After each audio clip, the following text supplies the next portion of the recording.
നമസ്കാരം. എൻ്റെ പേര് അമ്പിളി. എല്ലാവർക്കും എൻ്റെ ക്ലാസ്സിലേക്ക് സ്വാഗതം. ഇന്ന് 10ാം തരം തുല്യത മലയാളം അതിലെ ഉപ്പ് എന്ന ഒരു കവിതയാണ് നമ്മൾ പഠിക്കാൻ പോകുന്നത്.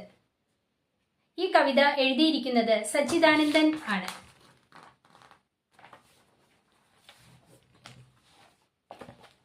ഉപ്പ് എന്നത് എന്താണ്? നമ്മൾ അടുക്കളയിൽ ഉപയോഗിക്കുന്ന ഒരു ഭക്ഷണ വസ്തു. ഏത് കറികളിലും ഉപ്പ് നമ്മൾ ചേർക്കണം.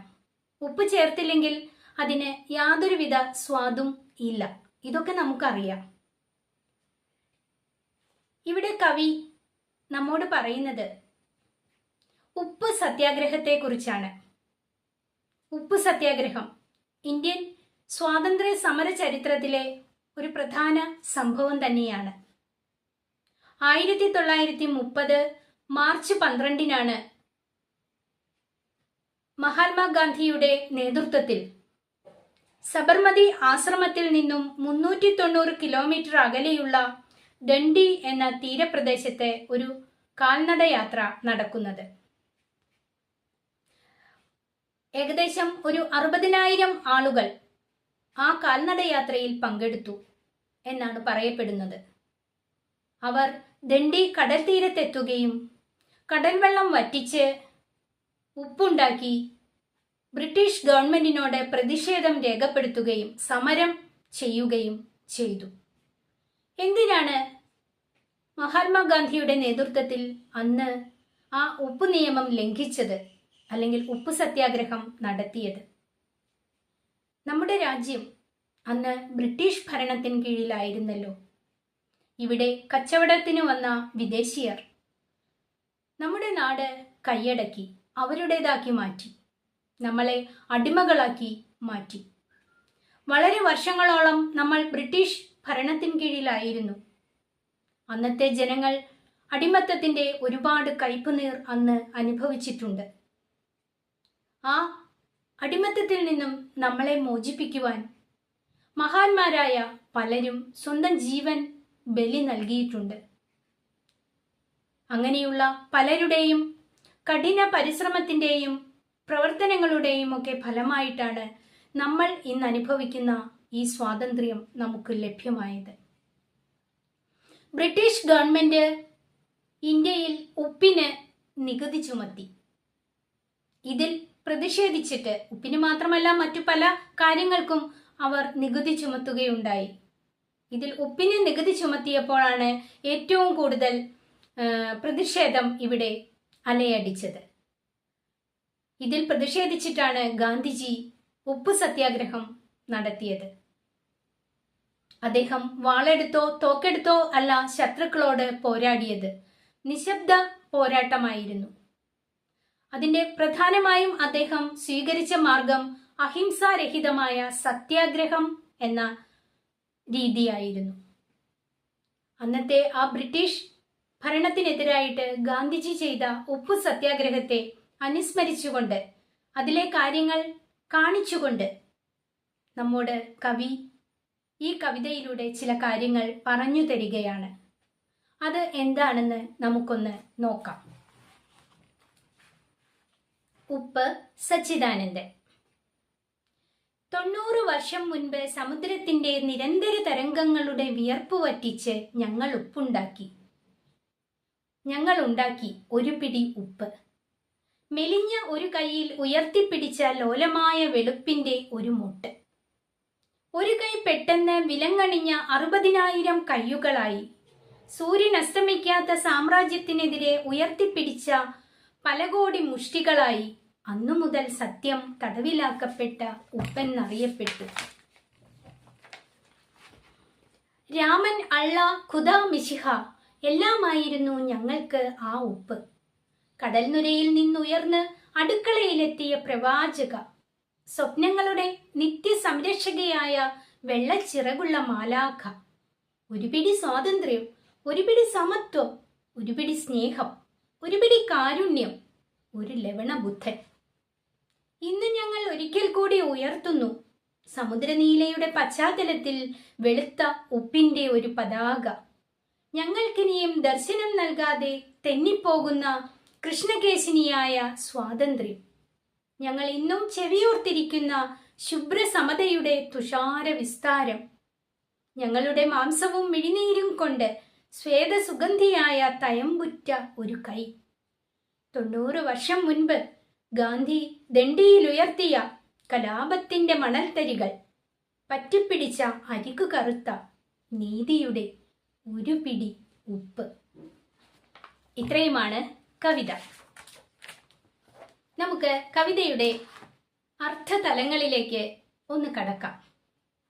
കവി പറയുന്നു, 90 വർഷം മുൻപ് സമുദ്രത്തിന്റെ നിരന്തര തരംഗങ്ങളുടെ വിയർപ്പ് വറ്റിച്ച് ഞങ്ങൾ ഉണ്ടാക്കി ഒരു പിടി ഉപ്പ്. ഇവിടെ ഉപ്പു സത്യാഗ്രഹത്തെയാണ് കവി സ്മരിക്കുന്നത്. ഏകദേശം 90 വർഷങ്ങൾക്ക് മുമ്പ് സമുദ്രത്തിന്റെ നിരന്തര തരംഗങ്ങൾ, സമുദ്രജലം വറ്റിച്ച് ആ തരംഗങ്ങളുടെ വിയർപ്പ് വറ്റിച്ച് ഞങ്ങൾ ഒരു പിടി ഉപ്പുണ്ടാക്കി. അത് മെലിഞ്ഞ ഒരു കൈയിൽ ഉയർത്തിപ്പിടിച്ചു. ലോലമായ വെളുപ്പിന്റെ ഒരു മൊട്ട്. ആ മെലിഞ്ഞ ഒരു കൈ മഹാത്മജിയുടെ കൈയാണ്. ആ കൈയിൽ ആ സമുദ്രജലം വറ്റിച്ച് ഉണ്ടാക്കിയ ആ ഒരു പിടി വെളുത്ത നിറമുള്ള ഉപ്പ് അതിങ്ങനെ ഉയർത്തിപ്പിടിച്ചു. അങ്ങനെ ആ ഒരു കൈയിൽ ഉയർത്തിപ്പിടിച്ച ഉപ്പ്, ആ വെളുത്ത മുട്ട്, പെട്ടെന്ന് വിലങ്ങണിഞ്ഞ 60,000 കൈയുകളായി. അവിടെ എത്തിയ 60,000-ഓളം ആളുകളുടെ കൈകളിലും ആ വെളുത്ത ഉപ്പ് അവർ ഉയർത്തിപ്പിടിച്ചു. ആർക്കെതിരെ? സൂര്യൻ അസ്തമിക്കാത്ത സാമ്രാജ്യത്തിനെതിരെ ഉയർത്തിപ്പിടിച്ച പല കോടി മുഷ്ടികളായി അന്നു മുതൽ സത്യം തടവിലാക്കപ്പെട്ട ഉപ്പെന്നറിയപ്പെട്ടു. അപ്പോൾ ആദ്യം ഗാന്ധിജിയുടെ കയ്യിൽ ആ ഒരു പിടി ഉപ്പ് ഉയർത്തപ്പെട്ടു. തുടർന്ന് അവിടെ എത്തിച്ചേർന്ന 60,000-ഓളം ആളുകളും ആ കടൽ ജലം വറ്റിച്ച ഉപ്പെടുത്ത് മുകളിലേക്ക് ഉയർത്തിപ്പിടിക്കുകയാണ്. സൂര്യൻ അസ്തമിക്കാത്ത സാമ്രാജ്യം ബ്രിട്ടൻ, ആ രാജ്യത്തിനെതിരെ ഉയർത്തിയ മുഷ്ടികളാണ് ആ ഉപ്പെന്ന് പറയുന്നു കവി. കയ്യിലിങ്ങനെ ഉപ്പെടുത്ത് നമ്മളിങ്ങനെ മുഷ്ടി ചുരുട്ടി നിൽക്കുമല്ലോ, അതുപോലെ പല കോടി മുഷ്ടികളായി അന്നു മുതൽ സത്യം എന്തായിട്ട് അറിയപ്പെടുന്നു? തടവിലാക്കപ്പെട്ട ഉപ്പ് എന്ന് അറിയപ്പെട്ടു. ഉപ്പു സത്യാഗ്രഹത്തിന്റെ പ്രാധാന്യം ദാ നോക്കൂ. രാമൻ, അള്ള, ഖുദ, മിശിഹ എല്ലാമായിരുന്നു ഞങ്ങൾക്ക് ആ ഉപ്പ്. ഇവിടെ മതങ്ങളില്ല, മതങ്ങൾക്ക് ഭേദങ്ങളില്ല, എല്ലാം ഒന്നു തന്നെയായിരുന്നു. രാമനെന്നോ അള്ള എന്നോ ഖുദ, മിശിഹ ഇതെല്ലാം ചേർന്നതായിരുന്നു ഞങ്ങൾക്ക് ആ ഉപ്പ്. കടൽനുരയിൽ നിന്ന് ഉയർന്ന് അടുക്കളയിലെത്തിയ പ്രവാചക, സ്വപ്നങ്ങളുടെ നിത്യസംരക്ഷകയായ വെള്ളച്ചിറകുള്ള മാലാഖ. ഉപ്പിനെ കവി വിശേഷിപ്പിച്ചിരിക്കുന്നത് നോക്കൂ. കടൽനുരയിൽ നിന്നും, കടൽ വെള്ളത്തിൽ നിന്നും അടുക്കളയിലെത്തിയ ഒരു പ്രവാചകയാണ്. അതുപോലെ സ്വപ്നങ്ങളുടെ നിത്യസംരക്ഷകയായുള്ള ഒരു വെള്ളച്ചിറകുള്ള മാലാഖയാണ്. ആ ഉപ്പ് ഞങ്ങൾക്ക് ഒരു പിടി സ്വാതന്ത്ര്യമാണ്, ഒരു പിടി സമത്വമാണ്, ഒരു പിടി സ്നേഹമാണ്, ഒരു പിടി കാരുണ്യമാണ്. ആര്? ഒരു ലവണ ബുദ്ധൻ. ഇവിടെ ഉപ്പിനെ ലവണ ബുദ്ധനായിട്ട് കാണുന്നു. ഉപ്പൊരു ലവണമാണല്ലോ. ബുദ്ധൻ ആരായിരുന്നു? ബുദ്ധൻ ഗൗതമ സിദ്ധാർത്ഥൻ, ഒരു രാജകുമാരനായിരുന്നു. അദ്ദേഹം പിന്നീട് ശ്രീബുദ്ധൻ എന്നറിയപ്പെട്ടു. തന്റെ സുഖജീവിതം, രാജകീയ ജീവിതങ്ങളെല്ലാം വേണ്ട എന്ന് വെച്ച് മനുഷ്യൻ എന്താണ്, മനുഷ്യന്റെ ആ ഒരു ജന്മത്തിന്റെ കാര്യങ്ങൾ എന്താണ്, ഇതൊക്കെ തിരിച്ചറിയുന്നതിന് വേണ്ടി ഒരു ഭിക്ഷാന്തേഹിയായി, സന്യാസിയായി കൊട്ടാരത്തിൽ നിന്നും അദ്ദേഹം ഇറങ്ങി പുറപ്പെട്ടു. മനുഷ്യജീവിതം ദുഃഖവും അതുപോലെ ബുദ്ധിമുട്ടുകളും കൊണ്ട് നിറഞ്ഞതാണെന്നും മനുഷ്യന്റെ ആശകളും ഒടുങ്ങാത്ത ആഗ്രഹങ്ങളുമാണ് ഈ ദുഃഖങ്ങൾക്ക് കാരണമെന്നും ബുദ്ധൻ പഠിപ്പിച്ചു. എല്ലാ കാര്യങ്ങളിലും മിതത്വം പുലർത്തി ഈ ആഗ്രഹങ്ങളിൽ നിന്നും മോചനം നേടണമെന്നും അദ്ദേഹം ഉപദേശിച്ചു. ഇങ്ങനെ മനുഷ്യന്റെ നന്മയ്ക്ക് വേണ്ടി ജീവിച്ച ഒരു വ്യക്തിയായിരുന്നു ബുദ്ധൻ. അപ്പോൾ ഇവിടെ അങ്ങനെയുള്ള ബുദ്ധനുമായിട്ട് സാദൃശ്യപ്പെടുത്തിയിരിക്കുകയാണ് ഉപ്പിനെ. കവി വീണ്ടും കുറെ നമ്മുടെ കാലഘട്ടത്തിലേക്ക് എത്തിയിരിക്കുകയാണ്. ഉപ്പു സത്യാഗ്രഹം കഴിഞ്ഞു, ബ്രിട്ടീഷ് ഭരണം ഇന്ത്യയിൽ നിന്നൊഴിവായി, നമുക്ക് സ്വാതന്ത്ര്യം ലഭിച്ചു. ഇതാ ഇന്ന് ഞങ്ങൾ ഒരിക്കൽ കൂടി ഉയർത്തുന്നു സമുദ്രനീലയുടെ പശ്ചാത്തലത്തിൽ വെളുത്ത ഉപ്പിന്റെ ഒരു പതാക. കാലം കഴിഞ്ഞിരിക്കുന്നു, സ്വാതന്ത്ര്യം കിട്ടിയിരിക്കുന്നു, പക്ഷേ ഇന്നും ഞങ്ങൾ ആ സമുദ്രനീലയുടെ പശ്ചാത്തലത്തിൽ ഉപ്പിന്റെ ഒരു പതാക ഇതാ വീണ്ടും ഉയർത്തുകയാണ്. കാരണമുണ്ട്. ഞങ്ങൾക്കിനിയും ദർശനം നൽകാതെ തെന്നിപ്പോകുന്ന കൃഷ്ണകേശിനിയായ സ്വാതന്ത്ര്യം. ഞങ്ങൾക്ക് ഇനിയും പൂർണ്ണ സ്വാതന്ത്ര്യം ലഭിച്ചിട്ടില്ല. അത് ഞങ്ങളിൽ നിന്നും അകന്നകന്ന് പോവുകയാണ്. ഞങ്ങൾ ഇന്നും ചെവിയോർത്തിരിക്കുന്ന ആ ശുഭ്രസമതയുടെ തുഷാര വിസ്താരം. ശുഭ്രസമത, വെളുത്ത തുല്യത, തുഷാരം മഞ്ഞ്, മഞ്ഞിന്റെ നിറം വെളുപ്പാണല്ലോ. ഇവിടെ സമത്വം, സമത ഇതുവരെ ലഭ്യമായിട്ടില്ല. സ്വാതന്ത്ര്യമൊക്കെ കിട്ടിയെങ്കിലും മനുഷ്യനൊരു തുല്യത ഇതുവരെ ലഭ്യമായിട്ടില്ല. അതിനുവേണ്ടി, ആ തുല്യതയ്ക്ക് വേണ്ടി, ആ ശുഭ്രസമതയ്ക്ക് വേണ്ടി ഞങ്ങൾ കാതോർത്തിരിക്കുകയാണ്. ഞങ്ങളുടെ മാംസവും മിഴിനീരും കൊണ്ട് സ്വേദസുഗന്ധിയായ തയമ്പുറ്റ ഒരു കൈ, ഞങ്ങളുടെ മാംസവും കണ്ണുനീരും കൊണ്ട് വിയർപ്പ് നിറഞ്ഞ, വിയർപ്പിന്റെ സുഗന്ധമുള്ള ഒരു തയമ്പുറ്റ കൈക്കായിട്ട് ഞങ്ങൾ കാത്തു നിൽക്കുന്നു. ഞങ്ങളുടെ ആ പൂർണ്ണ സ്വാതന്ത്ര്യം കിട്ടാൻ, സമത്വസുന്ദരമായ പൂർണ്ണ സ്വാതന്ത്ര്യം കിട്ടാൻ, ഞങ്ങൾക്ക് നേതൃത്വം നൽകാൻ ഒരു തയമ്പുറ്റ ഒരു കൈക്ക് വേണ്ടി ഞങ്ങൾ കാതോർത്തിരിക്കുന്നു.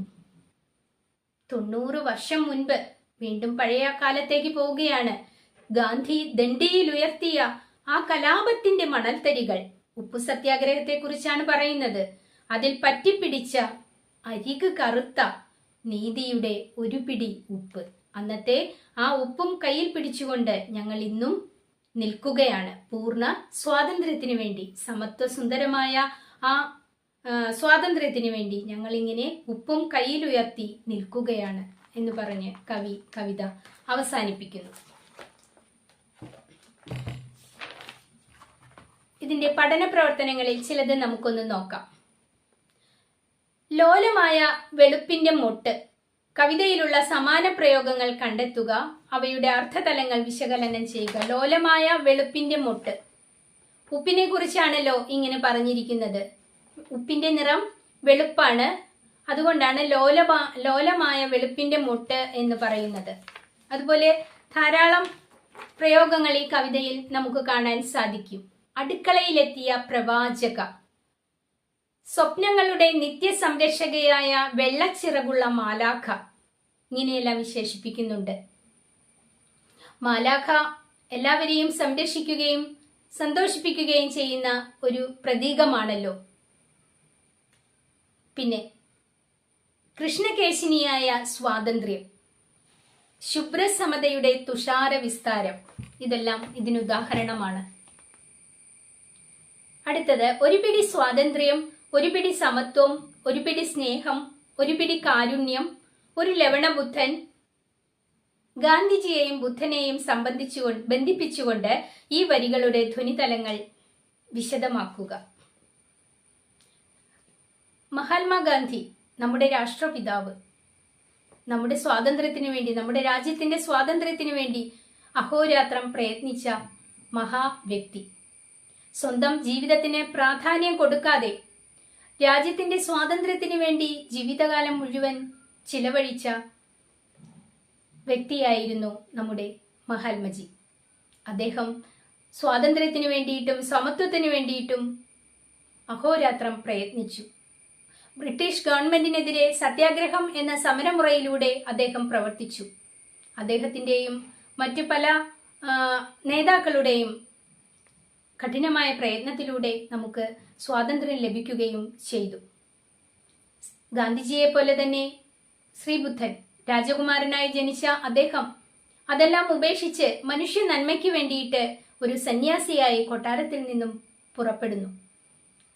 പല രാജ്യങ്ങളും ചുറ്റിക്കറങ്ങി മനുഷ്യന്റെ ബുദ്ധിമുട്ടുകളും ജീവിത പ്രയാസങ്ങളും മനസ്സിലാക്കി അതിൽ നിന്നും മനുഷ്യനെ എങ്ങനെ മോചിപ്പിക്കാം, സ്വതന്ത്രനാക്കാം എന്ന് അദ്ദേഹം കണ്ടുപിടിക്കുന്നു. അദ്ദേഹത്തിന് ബോധോദയം ലഭിക്കുന്നുണ്ട് ഗയ എന്ന സ്ഥലത്ത് വെച്ച് എന്ന് പറയപ്പെടുന്നുണ്ട്.